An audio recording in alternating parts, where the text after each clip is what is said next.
Good evening mga ka-midnight at panibagong yugto po tayo ngayong July 31, 2026, huling araw ng Hulyo. Dito po sa ating inaabangang kwento ng mga antingero at aswang sa alias Itim na Hunyango, ang pinakamapanlinlang na antingero. Sa ating nga pong mga nagdaang kabanata ay alam na po natin kung ano ang kaganapan, kung papaanong nagawang magtagumpay nitong si Lezen at makabalik sa syudad upang sa muli ay pagplanuhan nila, pag-usapan at unawain ang mga kaganapan at mga magaganap pa lamang sa kanilang paglalakbay at pakikipagsapalaran laban sa mga espesyal na uri ng tao at mga makabago o panibagong nilalang, individual o entity na na-introduce sa kanila sa katauhan nga ng mga taga Los Hermanos at Los Eternos. Recently sa ating previous episode ay atin pong nasaksihan ang paglalahad ng isa sa mga orakulo na pinagkatiwalaan upang ingatan ang hiyas kung saan magagamit nga ito sa pagtukoy nitong si Zen ng kinaroroonan ng kanyang sisidlan ng kapangyarihan.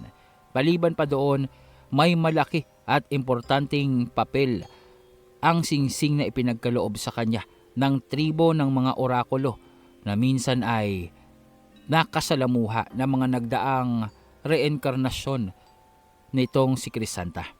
Nakalulungkot nga lang isipin na ang tunay na Crisanta o ang Crisantang nakasama ni Lezen sa pakikipaglaban sa mga aswang at halimaw ng sinaunang panahon ay matagal nang lipas o naglaho o pumanaw na. Ngunit sa kabutihang palad, dahil sa unique skill o kapangyarihan o kakayahan, karunungan ng kanilang tribo, itong si Crisanta ay isa sa mga nabiyayaan upang magawang paulit-ulit sa kanilang tribo. Sa bawat henerasyon, bawat siglo, ay naroong isisilang ang isang individual na magmamana ng kanyang alaala, ng kanyang layunin, kakayahan at karunungan. Ngunit sa kasalukuyan nga, tila yata matapos ang halos 400 taon ng pag-aantay ng katauhan ni Crisanta upang muling masilayan itong si Zen, tila yata naligaw ng landas ang pinakabagong reinkarnasyon niya kung saan nga ay napangkat o naigrupo ito sa mga magnanakaw at kawatan na dahilan upang mahuli siya ng mga taga Los Eternos at maging bihag. Ngunit sino nga ba ang pinuno ng mga magnanakaw na ito? Yan ang didiskubrehin nitong si Lezen at alamin kung papaano nilang matutukoy ang kinaroroonan o ang lugar kung saan naroon ng mga taga Los Eternos at mabawi ang kanilang kaibigan. Ngunit bago iyon, isa sa mga taga Los Hermanos ang kanilang makakaharap sa paghahamon nitong si Zen sa isang duelo kontra dito sa kanilang bisitang taga Los Hermanos, ang panauhi nitong si Senyor Ibarra na naroroon upang pag-usapan ang pakikipagtulungan sa kanila upang matukoy ang kinaroroonan ng mga taga Los Eternos at upang maagapan ang pagsiklab ng pandaigdigang kaguluhan na maaaring maging bunga ng pagsasanib puwersa ng mga taga Los Eternos at ng mga espesyal na uri ng tao at ilan pang elemento sa daigdig na nagnanais na mabura ang sibilisasyon ng mga ordinaryong tao. Mga ka-midnight, pindutin na po ang like at mag-comment na rin po sa video na ito. Ganon din kung bago ka pa lamang sa ating channel ay mangyaring pakiclick na rin po ng subscribe button upang manatili ka pong updated sa ating mga inilalahad na kwento dito sa ating channel. Maraming salamat at dumako na tayo sa ating istorya. Ayos to. Mapapakita na ni Paring Sen ang katangian niya at kapangyarihan na matagal niya nang itinatago. Isa pa, kahit pang sabihin natin hindi pa naman niyang nakikita yung sisidlan ng kapangyarihan niya, nasa kanya naman yung karunungan at karanasan nung Paring Zen na kasama natin doon sa sinuunang panahon, di ba? Magagawa niya pa rin ng paraan para magamit yung mga kakayahan niya. Hindi man lahat, pero kahit pa paano, yung pagiging tuso niya siguro naman nasa kanya pa din. Nahahalata ko nga parang mas tuso pa tong isang to. Parang mas nakakatakot mag-isip. Hindi ba Paring Himeno? Napansin ko nga din yun. Yung si Among Zin na kasama natin doon sa panahon ni Paring Haring Zid. Medyo mild pa at saka gentle. Pero itong kasama nating Among Zin ngayon, masyado siyang maposok at saka masyadong parang napakiibil-dibil-dibil yung mga naiisip niya ba? Parang ayaw niyang pagbigyan at parang gusto niya nalang paslangin lahat ng mga nakakalaban niya, di ba? Ganun na nga, pero ibang usapan kapag chika baby ang nakakalaban niya. Tingnan mo na lamang yung tinatawag yung sarili niya na emperor ng Karinglan. Yung babaeng yun, asa na ba yun? Kanina nang narito yun, di ba? Nakasunod-sunod pa sa atin bago tayong pumasok dito. Nakita ko pa siyang nakasunod sa atin dun sa may puno eh. Ewan ko, kanina lang din nararamdaman ko yung presence niya. Pero nung nagkarating na tayo dito sa may compound ni Senyor Ibarra, parang biglang naglaho na lang siya. Siguro nahiya na, hindi naman pala ganun kakapal mukha nun para magdiri-diritsong pasok dito. Pero aminin mo man sa hindi. Bakit kayang hindi pinaslang ni Paring Zen yun? Bakit hindi niya tinalo? Balak niya bang idagdag yun sa koleksyon niya ng mga chika bebe? Sandali lang, bakit naririto pa kayo? Hindi ba kayong manonood ng magaganap na duelo sa pagitan ng kaibigan nyo at ng Los Hermanos na yun? Sa tingin ko isa itong laban na hindi natin dapat palampasin. Makikita natin kung bakit nga bang tinaguri ang malalakas at supremo ang mga taga Los Hermanos at bakit sila lamang ang may kayang pumantay sa kakayahan at kalupitan ng mga taga Los Eternos. Dapat nating masaksihan ang kanilang laban. Dapat ay may matutunan kayo sa kung paano ang kaparaanan nila sa pakikipagtunggali sa kanilang mga kalaban. Kaya naman kung ako sa inyo, kumilos na kayo dyan. Kayo na lamang ang naiiwan dito. At saka ikaw, Nenang, kasama ka pa nga namin, edi 3 tayong naririto. Bakit ka nandito rin? Loko ka. Malamang sinundo ko kayo. Kayo na lamang ang wala doon. Inihahanda na ang entablado ng kanilang labanan. Tayo na Paring Jimeno, huwag mong kalimutan yung sako natin ng pagkain. Andun no, tsaka ito, ako nang bahala dito. Saan ba yung labanan na yan? Tsaka sabi ni Senyor Ibarra, sigurado daw siya na kahit maglaban ng todo-todo yung dalawa, hindi daw magagambala ang mga tao na narito sa syudad. Sa palagay ko, isa itong lugar sa ilalim nitong ating kinatatayuan. Isang arena na tila bang pinasadya pa ni Senyor Ibarra. Nakita ko na ang kabuuan ng istruktura nito at tila yata ang buong kapaligiran ay protektado ng kakaibang uri ng proteksyon at kalasag dahilan upang ano man ang maganap na kaguluhan dito sa loob ng arena ay hindi itong aabot sa ibabaw. Kahanga-hanga ang lugar na ito, senyor.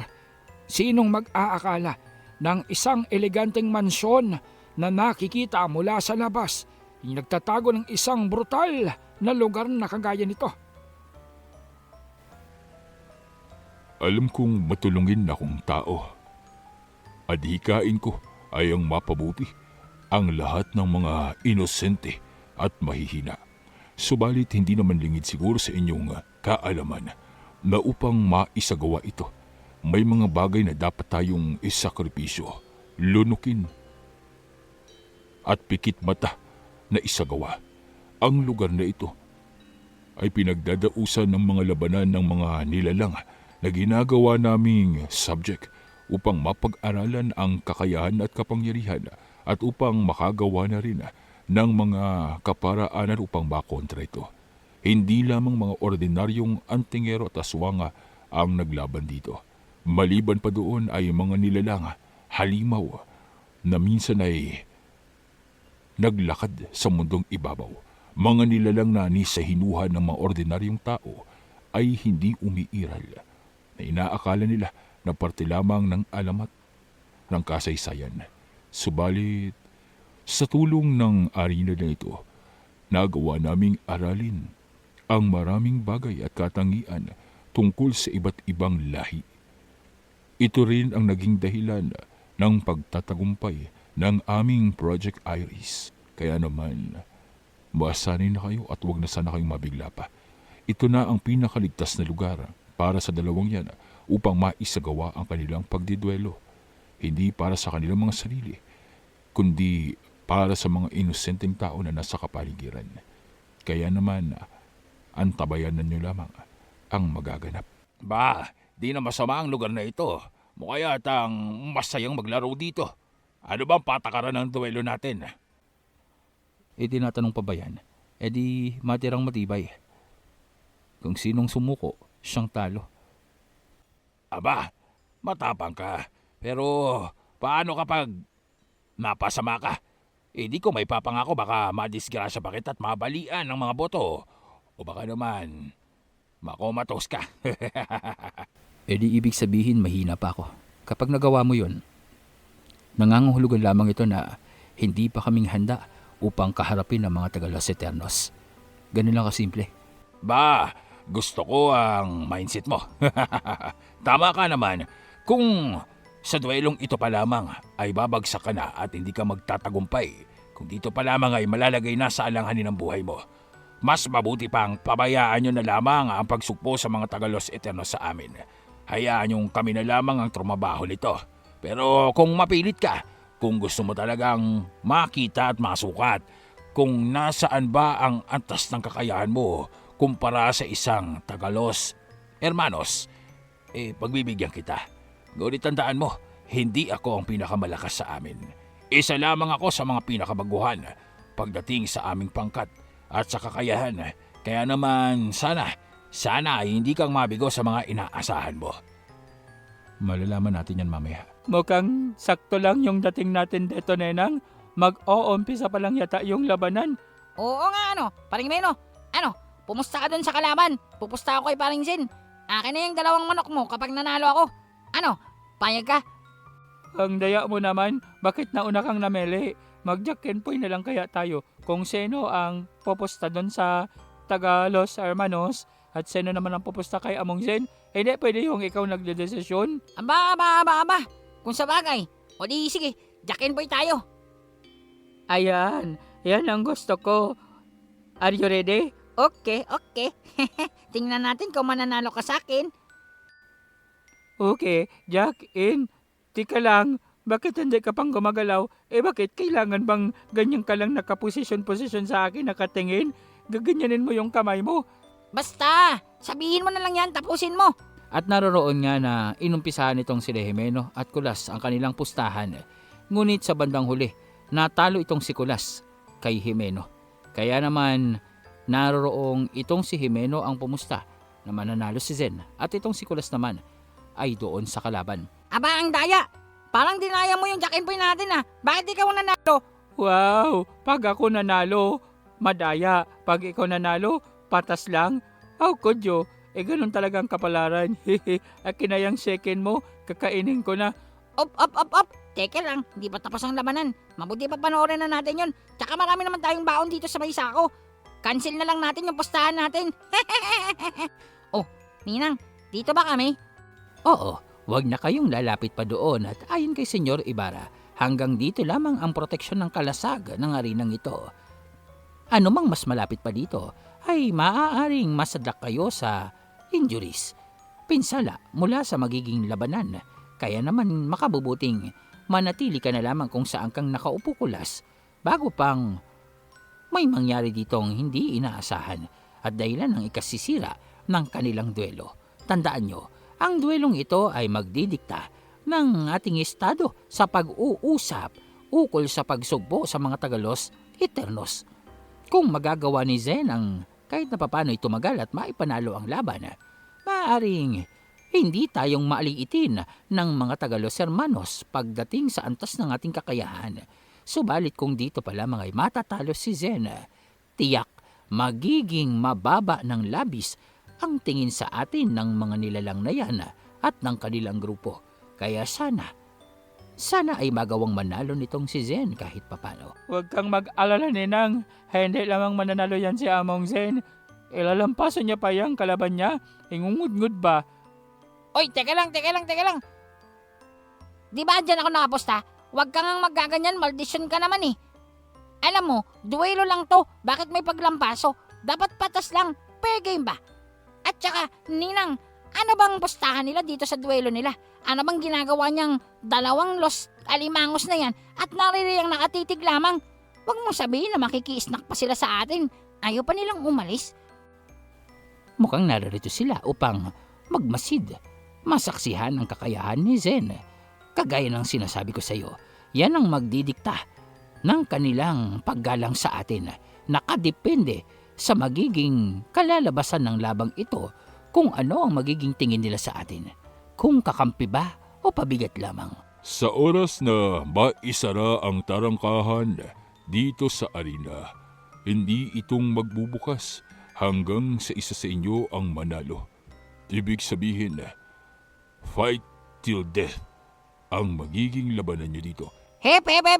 Bakit may patayan yan, senyor? Akala ko ba duelo lang naman to? Termino lamang yun. Ang ibig kong sabihin, labanan hanggang sa may sumukong isa sa kanila. Saka lamang muling magbubukas ang harang dito. Ito ay para sa proteksyon na. Ito ay para na rin sa proteksyon nating lahat. Kaya naman huwag kang mag-alala, Kulas. Aba, isang deathmatch. Ayos yan. Pabor ako dyan. Di kong uurungan yan kung hindi uurungan ang kasamahan nyo. Pero mukha yatang ngayon pa lamang ay nanginginig na ang lalaking yan. Mukhang napagtanto niya na mali ang desisyon niya para magpresenta upang makipaglaban sa akin. Senyor Ibarra, siguro naman ay hindi mong mamasamain at ipagdaramdam kung sakasakaling malumpo itong kaibigan nyo. Ang laban ay laban. Si Zen mismo ang may kagustuhan sa duelong ito. Kaya naman anuman ang kalalabasan nito ay igagalang namin.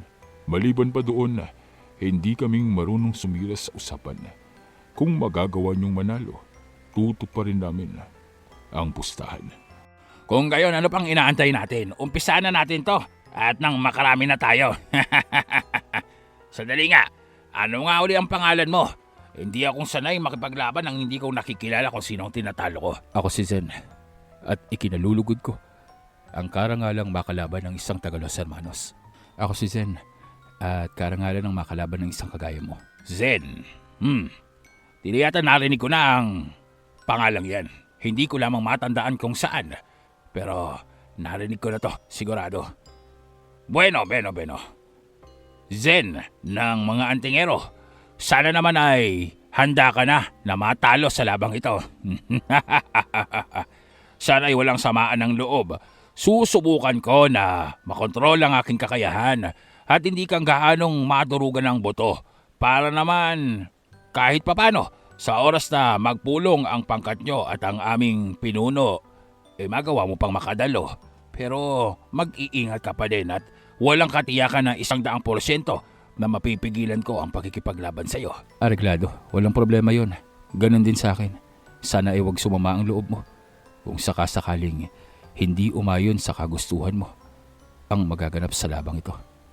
Ba, gusto ko ang fighting spirit mo Lakasan mo. Ika nga, sabi nila, kung mahina ka talagang natural, lakasan mo na lang ang loob mo. Kahit pa paano may malakas sa'yo. Ako nga pala si Antonio. Tonyo na lang ang itawag mo sa akin. At dito sa labang ito, wala namang masyadong ipinagbabawal. Gamitin mo ang lahat ng gusto mong gamitin. Sandata, anumang uri ng karunungan. Kahit pang may karunungan ka sa pangkukulam at pagsusumpa, ayos lang yun. Basta, kung anong sa tingin mong magagawa mong gamitin upang matalo ko, gamitin mo nang walang pag-aalinlangan. Nakahanda akong kaharapin yan at tanggapin. Pero ganun din sa akin. Lahat ng sa tingin ko ay maaari kong gawin upang mapasuko ka. Gagawin ko bago pa tayong tuluyang magkasakit ang dalawa. Hanip! Akala ko ako lang ang malakas ang loob. Mas malakas pa palang apog ng isang to. Ang galing niya magsalita. Parang sigurado niya nang mananalo siya. Kahit ako parang makukumbinsi. Mambubudol siguro to sa buhay niya. Teka nga. Hoy, ikaw Tonyo. Paano mong nasabi na mapapabagsak mo yung si Paring Zen? Ayusin mo Baka naman mamaya unang segundo pa lang labanan nyo. Umiyak ka na at hanapin mo ang nanay mo.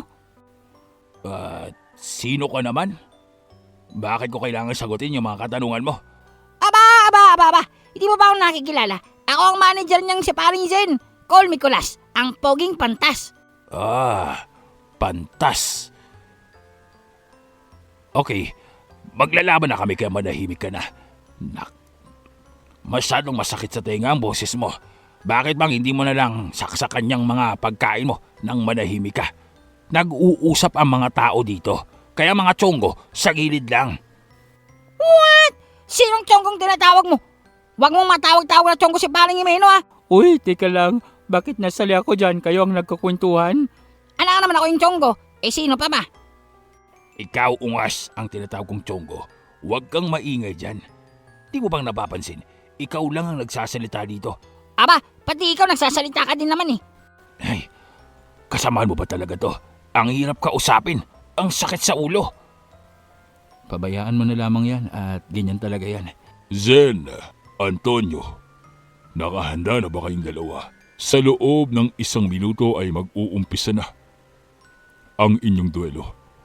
Magsasara ang lahat ng mga chambers ng arena na ito at magbubukas lamang kapag may itinanghal ng panalo sa inyong dalawa.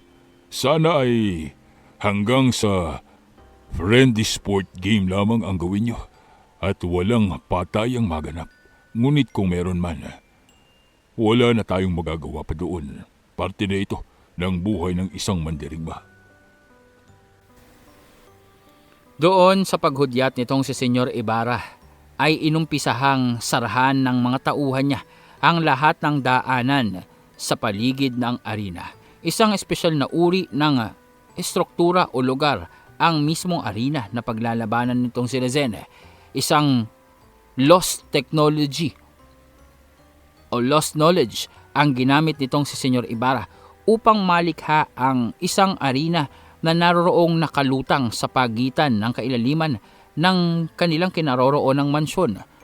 Tila yatang mismong ito ay kinukontra ang gravitational pull ng daigdig, dahilan upang lumutang ito at anumang uri ng pagyanig, pinsala at kaguluhan na magaganap sa loob ng arena ay hinding makakaapekto sa mismong daigdig na ginagalawan nila. Tamang sabihin na tila yatang hiwalay ang espasyong kinaroroonan ng arena kontra sa kanilang realidad. Ngunit naroroong kitang-kita nitong sila Senyor Ibarra. Ang dalawang individual na naroroong pinapakiramdaman ang pagkilos ng bawat isa. Di hamak na mas malaki itong si Antonio kumpara kay Zen. Napakatangkad, malaki ang pangangatawan at maliban pa doon ay ang kanyang puwersa na naroroong purong-puro at tila bang nakapaligid lamang sa kanyang katawan at pinananatili niya bilang kanyang proteksyon. Habang itong si Zen naman ay makikita ang pagkalat ng kanyang aura sa buong kapaligiran. Nag-uumapaw na kulay itim na negatibong puwersa na naroroon ngang tila bang kung tititigan, puwersa ng kasamaan na animoy ang nilalang na nagtataglay nito ay walang ibang kagustuhan kundi ang pagkawasak ng sandaigdigan. Ito ang dating ng puwersa nitong si Zen sa oras na pakawalan niya ito. Ayan na, mag-uumpisa na naman ang pagpapakitang gilas nitong si Antonio. Oras na malaman ito ng ating pinuno. Sigurado ako, uusok na naman ang ilong noon at maliligo na naman sa sermon itong si Tonyo. Hayaan na natin. Hindi naman siya ang may kagustuhan nito. Narinig mo naman ang lahat.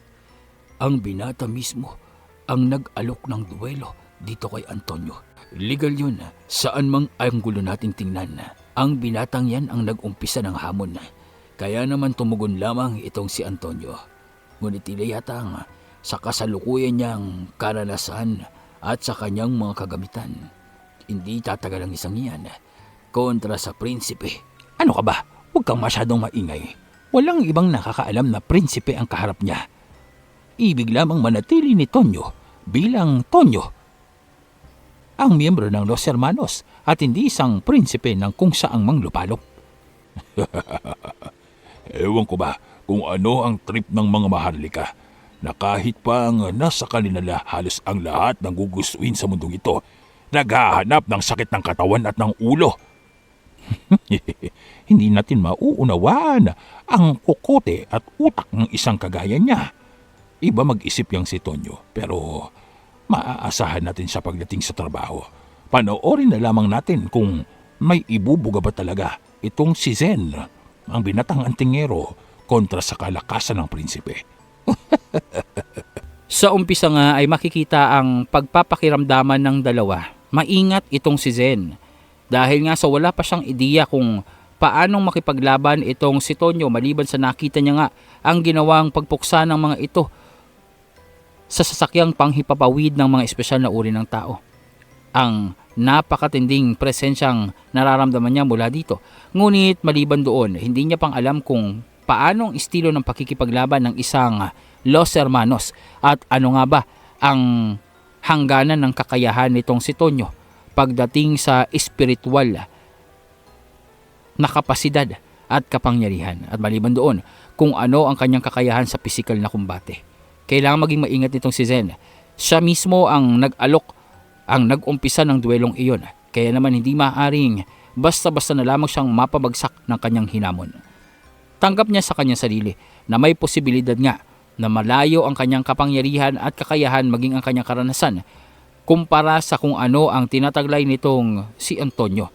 Ngunit para dito sa binata ay 50-50 ang possibility. 50-50. Kalahating maaaring siya ang manalo o kalahating maaaring siya ang mabigo sa duelong iyon. Ngunit ang ganitong uri ng pakikipagsapalaran ay mas lalong nagpapasabik sa isipan nitong binata. Nakita niyang biglang bahagyang kumilos itong si Tonyo na tila bang umabante ng kaunti at binago ang postura ng kanyang mga kamay. Kalmado pa rin ang itsura nito, ngunit halata nitong si Zen na anumang sandali ay maaaring magpakawala na ng pag-atake itong lalaking kaharap niya na nanoroong nakangisi lamang, tila bang may pang-uuyam sa kanyang pagngiti habang nakatitig dito kay Zen at iniikot ang kanyang paningin sa mga manonood na naroroong saksi sa kanilang magiging duelo. Sir Ed, ano sa tingin mo ang posibilidad na matalo ang binatang si Zen? Hindi kong masasabi pero base sa aking obserbasyon at kalkulasyon, 50-50 ang posibilidad. Alanganing mananalo, alanganin ding matalo, pero masyadong maaga pa para magkaroon ng konklusyon dito. Ito ng pagkakataon natin upang malapitang makita ang kaparaanan sa pakikipaglaban ng isang Los Hermanos. Kaya naman huwag kang kukurap. Paningimeno, parang ang sakit nung sinabi ni Sir Ed. Isipin mo kaya, kung abutin ng isang oras ang labanan nila paring Zen at hindi kukurap si Ninang, hindi kaya matuyuan ng mata si Ninang? Oo nga, masyadong brutal naman si Sir Ed sa kanyang labidabs. Pero ako kinakabahan din sa magiging laban nila. Parang ngayon lang ako nakakita ng condiments na kagaya niyan. Masyado siyang tiwala sa sarili niyang kapangyarihan. Napaka-convenience niya. Oo nga, kahit ako. Parang ang laki-laki ng tiwala niya sa kakayahan niya. Parang alam na alam niyang matatalo niya si paring Zen. Pero tandaan mo, ang mga bida nagpapabugbog talaga yan sa umpisa hanggang sa huli. Loko ka. Pero sana lang maging opportunity ito para sa atin para matuto tayo. Kung nagawa na nilang makipaglaban sa mga Tagalos, Termos, ibig sabihin, edi yung kaparaanan at style nila ng pakikipaglaban, yan din yung ginamit nila para kalabanin yung mga Termos na yun, di ba? Sim, ganyan talaga ang naiisip ko. Kaya nga nagiging observatorious ako para naman malaman ko kung talagang may ibubuga tayo pagdating sa pakikipaglaban sa mga Termos na yun. Tsaka para makita natin kung talagang legit yung kakayahan ng mga alimango na yan. Paabot nga niyang soft drinks na yan, nauuhaw ako Ay nako, tika, bakit wala pa kasi yung mga girls? Ang tagal naman nila, saan ba kaya silang nagpunta? Dapat makita nilang labanang ito. Maray ko, sabi kasi ni Ninang wag nang makulit at wag nang tanongin kung saan nagpunta sila Valentina at saka si Baby Diana ko. Hindi ko tuloy alam kung namimiss na ako o hindi. Siguro naiiyak na yun sa pagkamiss sa akin. Siguro, may peace of mind siya at wala ka sa tabi niya. Hasya ka, parang first time lang to, di ba? Gumala silang mga babae. Baka naman, ibinta sila ni Maria. Kasama pa naman nila si Maria. Mamaya niyan, ipagbili sila sa mga gons. Yung mga lalaking mahilig sa mga magagandang girls. Oo nga Di bali na. Kailangan tapusin muna natin ng labanang ito at saka, hindi ba? Kasama nila si Valentina. Di takot lang nila. Kayang-kaya silang tapusin nun. Tsaka may mga tao naman si Senyor Ibarra na nakasunod sa kanila. Ang ipinag-aalala ko lang talaga, itong si Apo Gildas. Oh, what about him? At saka si Chief Babalong. Oh, what about him again?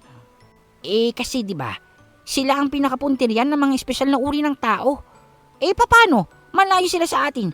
What if what if magawa silang tapusin tapos magpanggap na sila yung mga espesyal na uri ng tao at gaya ng may tsura nila. Tapos, magtaksil. Tapos tayong sunod na biktimahin. O hindi ba, GG tayong lahat. Lalong-lalo na parang nakukuha na ni Apo Gilas ang tiwala nila Senyor Ibarra at saka nitong si Paring Zen. Mukhang nagiging kampante na sila sa pagtulong ng gurang na yun. Eto na, mukhang mag-uumpisa na nga sila. Tingnan mo si Zen. Mukhang napakaseryoso niya sa pagkakataong ito. Yun din ang napansin ko. Seryoso siya sa duelong ito. At tila yata balak na ibigay ang lahat ng kanyang makakaya upang maipanalo ang laban. Mukha yatang seryoso ang binata sa pakikipaglaban kay Tonyo. Tingnan mo, ang kanyang forma. Hindi maglalaon, natitiyak ko. Ilalabas niya ang kanyang sandata at magpapakawala siya ng isang malakas na presensya ng negatibong enerhiya. Pagkatapos ay sasalakay siya gamit ang kanyang mga ilusyon upang linlangin itong si Tonyo. Mukhang ang ganun ang gagawin niya.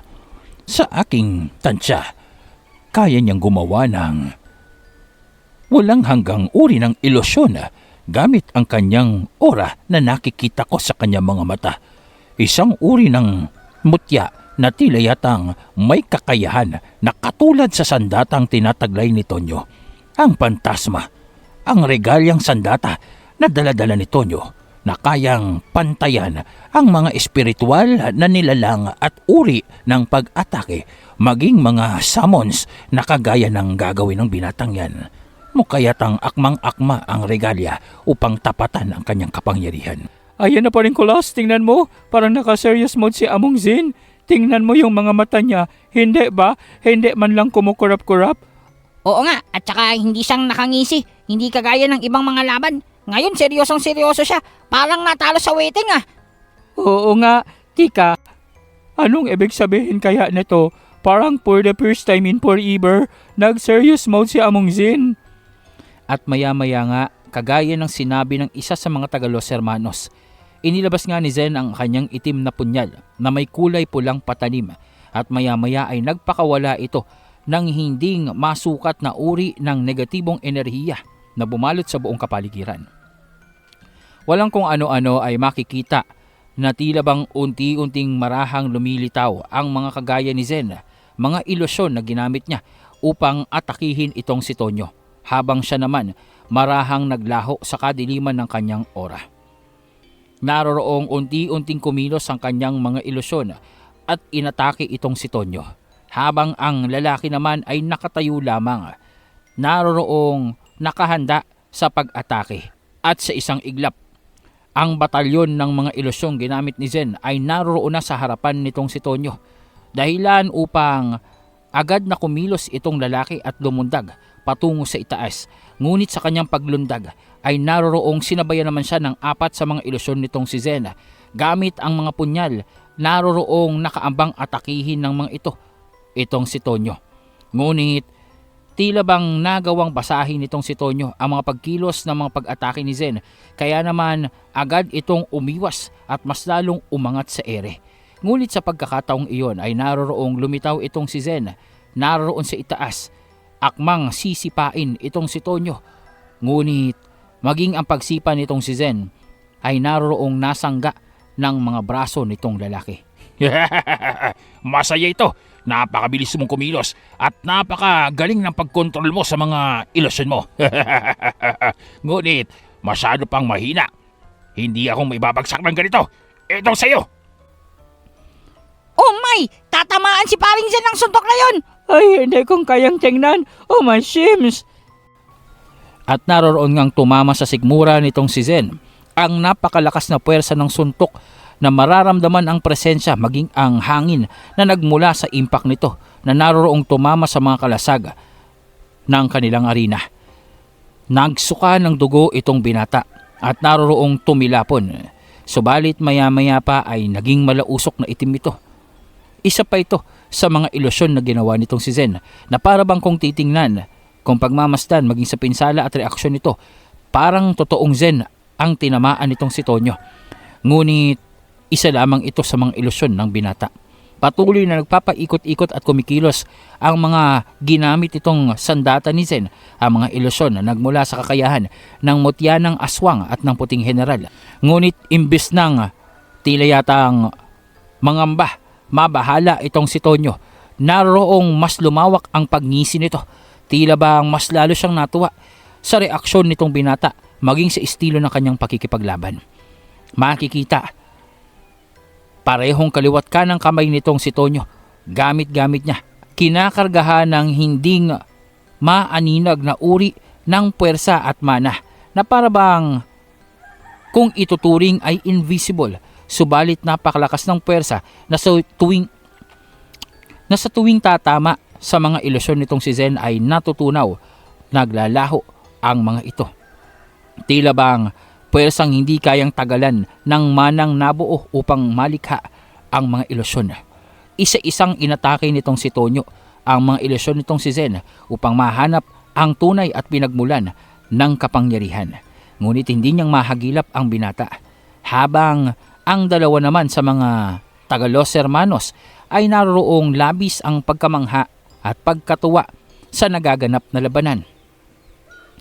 Inaamin ko, may talento ang binatang iyon. Mukha yatang kumikilo siya base sa karanasan niya sa pakikipaglaban at halatang napakaraming labanan na ang pinagdaanan ng binatang yan. Kumpara sa iba pang nakaharap natin, ang kanyang kaparaanan, ang reaksyon niya at ang bilis ng pagkilos sa bawat ataking ginagawa nitong si Tonyo ay tila bang nagkakaroon siya ng prediksyon. Kung iisipin parang nakikita niya ang hinaharap sa kanilang labanan. May ganoong impresyon ako sa lalaking yan. Tama ka. Para bang kaya niyang silipin ang hinaharap at mga susunod na aksyon na gagawin nitong si Tonyo. Para bang kaya niyang basahin ang mga galaw at kaisipan ng ating kasamahan. Tunay nga, maituturing nga na malakas na antingerong isang yan. Mukha yatang may dahilan kung bakit inirekomenda sila ng primordial na si Vladimir. Katanggap-tanggap ang kakayahan ng lalaki. Higit pa sa kakayahang tinataglay ng karaniwang mga antingero. Ngunit ang katanungan lamang, hanggang dyan lang ba ang kanyang kakayahan? At siya na ba ang pinakamalakas sa kanilang lahat? Dahil kung magkagayon, pabigat pa rin ang kanilang pangkat sa atin kapag nagkataon. Kung ito na ang pinakamalakas nilang antingero na ihaharap sa atin, lalong-lalo na kay Tonyo, ang pinakabagong miyembro ng Los Hermanos. Kung ako ang tatanungin, hindi nang masama. Kung sakasakali lang na silang lahat ay nasa antas ng kakayahan at eksperyensya ng binatang iyan, hindi na masama. Makakatulong na sila sa atin kahit papano upang matagalan ang pakikipaglaban sa mga taga-Los Terminos. Ang mga nilalang na yun na labis-labis ang kapangyarihan at tila bang walang hanggan ang pinagmumulan ng mana. Ang mga nilalang na tila bang mga bathalang bumaba dito sa kalupaan. Ang Los Eternos, ang pinaka mahirap na kaharapin sa lahat ng individual at nilikha na gumagalaw sa mundong ito. Alam mo, kung sakasakaling kahit pamahatan, natitiyak ko, hindi mahihirapan ang mga terminos na yan upang kalabanin sila. Dahil lang kanilang kakayahan, maging ang kanilang kaparaanan sa pakikipaglaban at isabay mo na ang mga isinumpa nilang sandata. Mahirap silang kabanggain ng mga kagaya nitong antingero kung wala ang paggagabay natin. Tiyak, masasayang lamang ang buhay nila. Ayos ka, bata. Matindi ang iyong pagsasanay na pinagdaanan, natitiyak ko. At matindi ang kaparaanan ng pakikipaglaban na nalalaman mo. Di na masama. Di na yata magagawa mo na ring tumagal sa pakikipaglaban sa mga taga-Los Terminos. Di na yata ang karunungan mo ay maaari nang maikonsidera bilang entry level pagdating sa kakayahan ng mga taga-Los Hermanos. Ipakita mo pa ang ibang makakaya mo. O hanggang dito lamang ang kaya mong gawin? Sino bang may sabing hanggang dito lamang? Aaminin kong nabigla ako at kaya mong sabayan ang mga pag-atake ko pero masyadong malayo pa tayo sa pagiging tapos. Hanip, ang angas nilang dalawa. Pareho silang mayayabang. Pareho silang nagpapataasan ng ihi dito ah. Pareho nag-uumpisa pa lang sa labanan. Kanina pa silang nagbabakbakan. Warm up pa lang pala yun. Oo nga, pareho silang mayabang pero dapat hindi magpatalo si Among Sin sa kayabangan. Ayun lang, hindi pa kasi siyang nag-OJT sa akin eh. Kaya hindi pa yang masyadong magaling sa pagyayabang. Pero sana kung nagpaturo siya sa akin kay Kulas 101, aba, edi sana naging expert siya sa pagiging mayabang. Pero di na masama, marunong na din siya. Siguro natuto na rin siya sa matagal nating pagsasama-sama kung paano mga teknik, kung paano barahin yung mga kalaban. Pero alam mo, sa tingin ko, yung tunyo na yan, may itinatago pang lihim na kapangyarihan. Nakita mo ba? Kamay lamang ang ginagamit niya sa pagkikipaglaban kay Paring Zen. Para bang minamano-mano niya lamang yung pagkikipaglaban sa mga ilusyon niya. Tama ka dyan, Kulas. Napansin mo din pala yon. Kanina pa naming inoobserbahan ang paglalaban ng dalawang yan. Ngunit sa kabila ng paggamit ni Zen ng kanyang itim na punyal, tila yatang itong si Tonyo ay naririyang pisikal na pagkikipagkumbati ang ginagawa. Mano-mano, gamit ang kanyang mga kamao. Maaaring ditong nagmumula ang kanyang kalakasan. O maaaring pinapartidahan niya pa lamang ang binata. Sigurado ako, hindi maaaring walang dalang sandata ang isang yan. Ngunit ano ba ang ibig sabihin nito? At bakit hindi niyang ginagamit kay Zen? Nahihinahaan pa ba siya sa binata? Hindi pa bang karapat-dapat si Zen upang ilabas niya ang kanyang itinatagong sandata? Posible ba yun? Oo nga, posible ba yun? Parang napakalakas na nang nagaganap na labanan. Imagine na lang, paano kung partida nga talaga yan ni Tonyo? Paano kung meron pang ilalakas ang kanyang kapangyarihan? Tama ka, Janelle. Maaring posible nga ito. Ngunit maaring posible din na hanggang dyan lamang ang kakayahan nitong si Tonyo. Hindi natin malaman. Mahirap basahin ang tumatakbo sa isipan ng dalawang ito. Masyadong mataas ang konsentrasyon ng kanilang pagtutunggali. Pisikal at mental ang ginagawa nilang laban. Kaya naman, huwag niyong ikukurap ang mga mata niyo. Ninang naman, ang hirap nang hindi ikukurap ang mata. Kayong dalawa na lang, Sir Ed. Total, kayong may ideya niyan eh. Basta kami, pipikit kami. At saka, i-enjoy nyo lang kaya ang pagkikipaglaban ni Paring Zen. At saka, bakit hindi nyo lang i-enjoy yung pagkikipaglaban ni Paring Zen dyan sa alimango na yan? Kapag natapos naman to, malalaman natin kung sinong mananalo. Malakas ang kutob ko. Mananalo dyan si Paring Zen. Oo nga, si Among Zen lang naman talaga ang malakas para sa mga mata ko. At saka, ano pa ba ang ibang espesyal na kapangyarihan niyang si Tonyo? Wala naman siyang ibang ipinapakita, kundi ang banggain, sanggain, kontrahin ang mga pag-atake ni Among Zen. Pero wala naman siyang ipinapakitang espesyal na abilities. Hindi ko nga makita yung mga bulang-bulan ng energy, kagaya ng mga nasa kalaban natin, mga lalaking bulan ng enerhiya, yung mga spiritual na sandata. Wala naman, parang manumanong suntukan lang ginagawa niya ni si Tonyo. Omsim, yun nga ang mas nakapagtataka. Bakit mano-mano ang ginagawa niyang pakikipaglaban kay Zen? Gayong napakapeligroso ng ginagawang pag-atake ng binata. Ngunit sinasabayan lamang ito ni Tonyo ng kanyang mga kamao. May mali dito. Napapansin din ni Zen na tila bang iniinsulto siya nitong si Tonyo. Para bang ipinapakita ni Tonyo na ang kanyang mga kamao lamang ay sapat na upang tapusin ang labang iyon at upang talunin itong si Zen. Para sa binata, pangmamaliit ang ginagawa nitong si Tonyo at kawalang galang sa ginagawa nilang duelo. Ngunit wala siyang magagawa kung iyon ang nararamdaman at tumatakbo sa isipan ng kanyang katunggali. Kailangan niya lamang na puwersahin itong si Tonyo upang ilabas ang kanyang sandata, upang makipaglaban ng buong kalakasan, upang makipaglaban ng seryoso na para bang isang tunay na kalaban ang kaharap niya. Iyon ang layunin nitong si Zen, ang mapagamit ng sandata itong si Tonyo. Mukha yatang nagbago ang oras sa kapaligiran ng binatang yan. Mukha yatang napansin niya na na kanina pang naglalaro si Tonyo. Mula sa puntong ito, iibahin ng binatang yan ang kanyang pagkilos at sigurado ako, hindi na lamang ang mga ilusyon mula sa kanyang mutya ang gagamitin niya, bagkus ang iba pang mga gabay. Bagkus ang iba pang mga gabay na gamit niya. Pagmasdan mo mga mata niya, nag-uumpisang magliwanag ang dalawa pang uri ng gabay na pumapaloob dito. Mismo, mukha yatang maglalakas ng loob ang binatang ito na sabay-sabay na gamitin ang tatlong gabay sa iisang pagkakataon. Isang napakapiligrosong pagtatangka. Tama ka. Normal ng karunungan sa mga may alam sa buhay na salita na hindi mong basta-basta maaaring pagsabay-sabayin ang paggamit ng iba't ibang uri ng mutya at gabay sa iisang pagkakataon.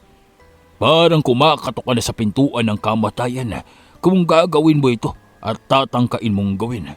Lalong-lalo na at tila yatang matataas ang antas ng gamit niyang mutya at gabay kapag pinagsama-sama niya ito sa isang pag-atake at pagkakataon. Hindi na siyang mabubuhay pa pagkatapos. Tiyak na uubusin nito ang kanyang enerhiya, kanyang kapangyarihan at kamalayan. Subalit tila yata wala sa bokabularyo ng binatang yan ang ikonsidera ang mga bagay na may kinalaman sa kanyang kapahamakan at kamatayan. Tila yata isang praning sa pakikipaglaban ang binatang ito na mas lalong nag-iinit kapag mas malakas ang kanyang kalaban. Tingnan mo, tuluyan ang nagbago ang kanyang mana. Tuluyan ang nagbago ang presensyang pumapaikot sa kanya. Anumang sandali, sigurado ako, ibang pag-atake na ang masasaksihan natin na nasasalakay dito kay Tonyo. Ang katanungan na lamang ay kung paano itong tatanggapin ni Tonyo at kung paanong ipamumukha ng kasama natin. Kung gaanong kalayo ang agwat ng kanyang kakayahan kumpara sa kakayahan ng binata. Hindi sa minamaliit ko ang Zen na yan. Oo, may potensyal siya. Sa tamang karunungan at pagtuturo, tiyak malayo-layo pa din ang mararating niya. Subalit sa pagkakataong ito, nasalat sila sa karunungan at kasanayan na nagmula sa mga sinaunang karanasan, aklat ng karunungan at pagsasanay. Kung kulang sila dito, walang silbi din ang kanilang mga karunungang taglay.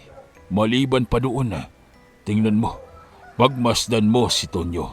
Mapapansin nga ang ora na tila bang sungay na pula na lumilitaw sa ulo nitong si Tonyo. Kasabay nito ay ang paglitaw ng isang pangil sa kanyang kanang ngipin. Makikita din na tila bang humahaba ang kanyang tenga ng bahagya. Makikita din na tila bang bahagyang humahaba ang tenga nitong si Tonyo. At maya-maya pa, naging purong asul at puti ang daloy ng mana na nagmumula sa kanyang kaibuturan. Habang itong si Zen naman ay naroong nakahanda na para sa kanyang susunod na pag-atake. Gusto ko to. Gusto ko ang nararamdaman kong pagtitipon ng negatibong enerhiya sa kapaligiran. Mukha yatang gaganahan ako lalo sa labanang ito. Binata, sige pa, ipakita mo pa ang kakayahan mo. Galingan mo pa, tindihan mo pa ang pag-ataking ginagawa mo. Hindi mo na kailangan sabihin yan. Yan talagang intensyon ko at sana kaya mong tanggapin. Ano ito? Yumayanig ang buong kapaligiran. Akala ko ba hindi tayong maaapektuhan ng paglalaban nila sa loob ng arena? Bakit hanggang deto, ayan o, naghuhulog-hulog yung mga polvoron ng mga sahig at mga kesame? Oo nga, bakit nagbibitak-bitak yung mga poste-poste yan sa paligid? Safe ba tayo dito? Senyor, baka naman mabaon tayo ng buhay dito Ngayon lamang itong nangyari. Tila yata labis ang enerhiyang nagbabanggaan sa loob ng arena. Hindi ito nakakayang tanggapin at absorbahin ng mga harang na inilagay namin. Labis ang puwersang pinapakawalan nila Zen. Kung hindi pa silang titigil at ipagpapatuloy nilang labanang yan, sigurado ako mawawasak ang arenang ito. Di ko inaasahan na ganyang katindi ang enerhiyang tinataglay ng binatang yan. Maging ang lalaking nagmula sa Los Hermanos, tila yatang binabangga ang presensyang pinapakawalan ni Zen. Oo nga no. Tingnan mo, halos nagpapantay ang energy na pinagpalabas nila sa kanilang mga katawan. Parang binabangga-banggaan kaya palang nagpa-vibrate dito sa labas. Kanina pang nagsasalpukan ng mga enerhiya nila. Kapag nagpatuloy ito, mababaon talaga tayo ng buhay dito. Mukhang walang balak na ihinto nitong si Zena ang pagbuo ng kanyang puwersa upang atakihin ang lalaking yan. Wala tayong magagawa. Duelo ng dangal ito. Hindi maaaring sino man sa kanila ay sumuko at aminin ang pagkatalo. Dahil ito ang karangalan nila. Nakasalalay dito ang kanilang estado sa mundo ng espiritual na kakayahan at kapangyarihan at sa posisyon ng paggalang sa hierarkiya ng kakayahan. Labis na ang namumuong enerhiya sa mga kamay nitong si Zen. Kulay pula at napakaitim na uri ng puwersa na naroroong lumilikhana ng mga pagkidlat sa kapaligiran. Malalakas na boltahe na kung saan-saan nang tumatama sa buong arena. Habang itong si Tonyo naman naroroong nakangisi at hawak-hawak ang isang uri ng bola ng enerhiya na binuo niya mula sa kanyang sariling kapangyarihan. Tila yatang ang puwersa nito ay kinakabangga ang pinapakawalang negatibong enerhiya nitong si Zen. Labis na ang pagliliwanag ng mga mata ng magkabilang panig na sasabik sa pagpapakawala ng kanilang mga pag-atake. Hanggang sa isang iglap, naroroong lumabas ang Fenrir, ang Basilisk, maging itong General na puti. Tila bang sabay-sabay na pinakawalan ang kanilang mga presensya at bigla-bigla pumaloob na muli sa katawan nitong si Zen, dahilan upang magliwanag ng magkaibang kulay ang aura ng binata. At maya-maya pa, lahat ng ito ay napunta sa enerhiyang tinipon nitong si Zen sa kanyang mga kamay. Marahan niya itong ipinadaloy sa kanyang itim na punyal at sa isang iglap, naglahong parang bula ang binata sa paningin ng lahat ng naroroon. Nawala na naman si Among Zin. Ang hilig niyang mag-awol sa laban, saan na naman siyang nagpunta? Mukha yatang umpisa na ng pagtatapos ng labanang ito. Sa labis na bilis ng kanyang pagkilos, halos parang invisible na siya sa paligid. Ngunit, hindi yang sapat upang malinlang itong si Tonyo. Tama ka. Mga larong pambata lamang kung iisipin ang ginagawa nitong si Zen na panlilin lang dito kay Tonyo. Ngunit, aminin mo man o sa hindi, nakakatakot din ang kanyang puwersa at kakayahan. Kung malilinang lamang ito at magkakaroon ng tamang pagsasanay, maaaring pumantay siya sa mga kagaya nating Los Hermanos. Maaaring magawa niyang sabayan sa labanan ang mga Los Eternos. Ngunit, kulang pa. Biglaan na lamang na parang may napakatinis na tinig ang naroroong bumalot sa buong kapaligiran at nabasag ang kalasag at proteksyon ng arena. Ito ay dahil sa kapangyarihan nitong si Zen na naroroong nag-uumapaw sa gamit niyang punyal. Lumitaw ito sa harapan nitong si Tonyo. Kasabay at kasama ang napakalaking enerhiya ng negatibong kapangyarihan na tatama dito sa lalaki. Subalit sa mga huling segundo ng pagtama nito sa katawan nitong si Tonyo, naroroong inilabas ni Tonyo ang kanyang sandata. Isang kulay puti at gintong punyal na tila bang kakaiba at espesyal ang mga simbolo. Ito ang regalya, pangkat ng sandatang uri ng pantasma na naroroong mas makapangyarihan pa kumpara sa mga sinaunang relika. Kung gayon, katanggap-tanggap ang kapangyarihan ng binata. Nagawa niyang pilitin itong si Tonyo upang gamitin ang kanyang regalya. Ibig sabihin lamang nito, kinikilala ni Tonyo ang kapangyarihan ng binata. Subalit, matatanggap ba ni Zen ang magiging resulta ng labang ito? Walang pag-aalinlangan na naroroong sinalakay ni Zen itong si Tonyo. Tumama sa regalya ni Tonyo ang punyal nitong si Zen at lumika ng tila bang nakakabinging uri ng tunog ng katahimikan at puwersa na negatibo. Maya-maya pa, tila bang makikita ang labis na pamumula ng buong lugar ng arena at ang pag-angat ng mga basag-basag na parte nito dahil ito sa presensya ng nagbabanggaang puwersa.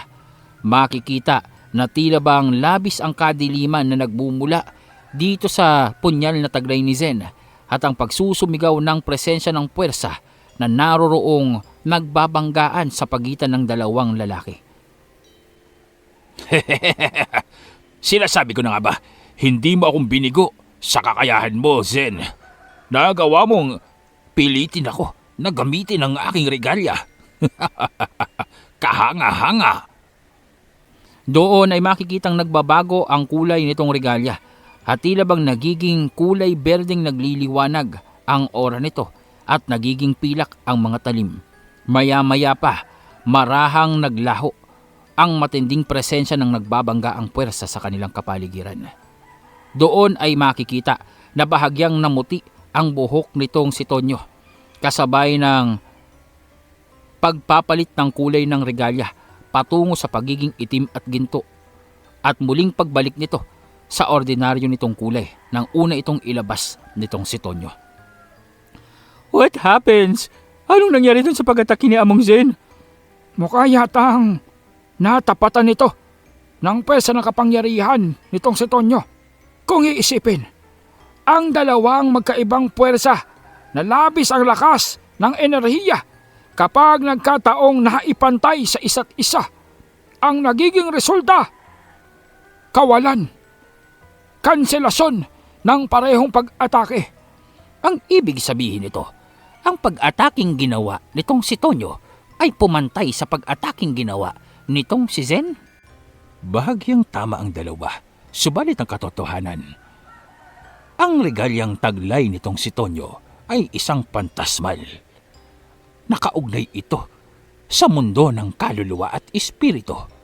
At ang puwersang pinakawalan ni Zen ay nailipat patungo sa mundo ng mga kaluluwa at panahon, dahilan upang makansila ito. Ngunit hindi itong basta-basta dahil maraming kaluluwa ang nasusunog sa prosesong nangyari. Ito ang sumpang taglay ng isang pantasmal na uri ng sandata, lalong-lalo na ang regalyang yan. Dahil dito makikitang tila bang nakonsumo ng itim na kapangyarihan itong si Zen. Nagpurong itim ang kanyang mga mata. Nagbago ang kanyang baluti at naging kulay itim ang baluti ng emperor ng Karimlan. Doon ay bigla nang namagitan itong dalawang Los Hermanos at tinigil ang labanan. Agad na nawalan ng malay itong si Zen at naroroong humandusay. Maging itong si Tonyo na handa na sana upang kabanggain ang binata at inilabas ang isa pang regalya ay naroroong tinamaan sa batok ng pag-atake nitong isa pa sa kasamahan niya at biglang nawalan ng malay at naroroong agad na kinarga nito. Hanggang dito na lamang ang paglalabang ito. Itutuloy na lamang natin ito sa ibang pagkakataon. Delikado na ang antas na kanilang ginagawang sagupaan. Kung magtutuloy ito, senyor, baka maraming buhay ang mawala dito. Dito na kaming aalis at sana magkita tayong muli sa susunod na pagpupulong kasama ang aming pinuno. Pinabati ko kayo. Pumasa ang inyong kaibigan sa pagsusubok ng Los Hermanos. At doon nga ay naglaho ang tatlong Los Hermanos. Walang malay itong si Tonyo na bitbit ng kanyang mga kasamahan. Habang itong si Zen naman ay naroroong marahang gumalaw at nagkaroon na muli ng malay. At naupo ng tila bang tulala habang nakangiti. Labis ang kasayahan nito. Naroroong maluha-luha pa ang binata. Dahil sa unang pagkakataon, may nilalang siyang nakaharap na tila bang pinilit na sagarin ang kanyang kakayahan at kapangyarihang mailabas. Bagamat nabitin siya at hindi nilang nagawang magsagupaan at magbanggaan gamit ang kapangyarihan ng isang emperor ng Karimlan. Ngunit labis-labis ang kagalakan nitong binata. Sa unang pagkakataon, masasabi niyang iyon ang labang hindi niya malilimutan. Makikita ngang itong binata ay humahalakhak habang naroroong nakahiga sa sahig ng arena. Nako, baktay na. Naloko di amor yata yan ah. Tingnan mo, oh. Nababaliw na si paring Zin. Tawa ng mag-isa dun. Oo nga, ngayon lang yata yan. Mukha yatang masakit ang tiyan ni Among Zin na impatyo yata sa kakasigaw kanina, ano? Mukha yatang labis ang katuwaan nito imbis ng malungkot sa naging resulta ng laban. Kung gayon, hindi naman tayong nalalayo. O mas tamang sabihin na, hindi nalalayo ang kakayahan ni Zen sa mga taga Los Hermanos. Ngunit, nakita niyo ba ang dalawang yon? Sa isang iglap, nagawa nilang idisarma ang magkabilang panig nang hindi man lamang nakapaghanda itong si Zen maging si Tonyo. Tama, ibig sabihin lamang noon, totoo ang mga sinabi nila na hindi nilang kailangang makialam sa labanang ito at tila yata kung ginawa nila ay hindi magkakaroon ng pagkakataon itong si Zen upang manalo sa laban. Tabla ang laban. Walang resulta. Ngunit para sa ikabubuti na rin ito ng nakararami. Isipin mo na lamang kung pinakawalan ni Zen ang kanyang enerhiya at kapangyarihan bilang emperor ng Karimlan. At isipin mo na lamang kung nagamit pa ni Tonyo ang dalawang regalya niya. Kung anong magiging resulta nito sa atin dito, baka maging kwento na lamang talaga tayo. Ayos ang lamang yun, paring Zin ah. Ang astig nung labanan nyo. At saka, ang astig din nung si Tonyo ah. Ang lakas nung pwersa niya. Oo nga, Among Zin. Are you okay? Mukha yatang nabaliw ka na, ah. Ayos lang ako. Sa unang pagkakataon parang ang gaan ng pakiramdam ko. Parang yung naipong sama ng loob at saka panggigigil ko ay nawala. Pero alam kong mas marami pang itinatagong kapangyarihan niyang si Tonyo. Lalong-lalo na yung dalawang yun. Lalo na yung pinuno nila. Hindi na ako mapagantay. Gusto kong masubukang hamunin ang pinuno nila. What? Ano ba paring Zin? Di ba ngang nagkakaroon ng resulta yung labanan nyo? Yung pinuno na kagalang gusto mong targetin? Loko ka talaga. Ano pa nga ba? Para saan pa't nagkaroon tayo ng kapangyarihan ganito kung itatago lamang natin? Isa pa, di na yata sila yung mga uri ng nilalang na hindi basta-bastang matatalo at matatapos kahit ano pang tindi ng kapangyarihan gamitin ko. Senyor, kailan bang pagpupulong? Kailan ba nating makikita ang pinuno nila? Binabati kita, Zen. Sa unang pagkakataon, ayon sa mga datos na nasa amin, ikaw pa lamang ang nagawang makapasa sa pagsubok ng mga taga Los Hermanos. Maliban sa iyo, hindi nang natagpuan pa ang isa sa mga katulad mong nagawang pantayan ang kakayahan ng isang Los Hermanos. Kaya naman huwag ka mag-alala. Sigurado ko, hindi matatapos ang buwang ito. Makikita mo na ang pinuno ng Los Hermanos. At dito na mag-uumpisa ang tunay na pag-uusap. Sa ngayon na, nagpapasalamat ako sa iyo dahil sa ipinakita mong kakayahan na nagawa tayong i-acknowledge ng Los Hermanos. Kilalanin ang ating pangkat upang makausap nila. Ito ay isang imbitasyon na mula sa kanila patungo sa atin. Ipapahanda ko na ang mga kakailanganin natin. Magpahinga ka, Zen. Kakailanganin mo ang lakas mo. Palaisipan para kay Zen kung hanggang saan ba talaga ang kapangyarihan ni Tonyo at ng dalawang kasamahan nito. At mas lalong-lalo na, para bang batang nasasabik itong si Zen kung gaano bang kalakas ang pinuno ng Los Hermanos at kung ano ang katauhan nito. Dahil nararamdaman niya nang magbanggaan ang kanilang mga patalim. Tila bang nasa isang napakalawak at napakalalim na balon ang kanyang pakiramdam na para bang walang hanggan ang kakayahang tinataglay ng regalya at nitong si Tonyo. Kung magkagayon, kung si Tonyo ay isang baguhan lamang na miyembro ng Los Hermanos, ano pa ba ang kakayahang tinataglay ng pinuno nito? Ano ang balita sa kaganapan sa pagkilos ng mga mortal? Ano ang balita tungkol sa mga ulupong na Los Hermanos? Nababahala ka ba na maaaring kalabanin tayo ng mga traidor na yon? Kahit pang sabihin na nagmula sila sa atin, hindi nila magagawang gayahin o pantayan ang kapangyarihan ng mga orihinal. Subalit, tandaan nyo, tinataglay nila ang mga pantasmal na kapangyarihan at sandata. At miyembro, parte, dugo nila, nananalaytay doon ang katangian ng mga taga-Eternos. Maghanda na lamang kayo dahil walang dapat na pumigil sa atin sa pagbawi ng hiyas at sa pagtuturo sa mga mortal na magnanakaw. Mga ka-Midnight, natapos na ang duelo sa pagitan nitong si Zen at ni Antonio. Ngunit sa huli, tabla ang naging laban dahil sa pamamagitan na rin o pagpigil nitong dalawang taga Los Hermanos sa pagpapatuloy ng labanan na sabi nga nila kapag nagpatuloy pa ay maaaring masira na ang buong mansyon nitong si Senyor Ibarra at madamay pa ang mga kalapit na mga inosenteng individual sa paglalaban nitong emperor ng Karimlan at ng miyembro ng Los Hermanos. Ngunit gaano nga ba talagang kalakas ang mga nilalang na ito? Tila yatang maging itong si Zen ay nagmukhang ordinaryo sa harap ng tatlo. Yan ay pakatutukan natin sa mga susunod pang kaganapan sa ating kwento.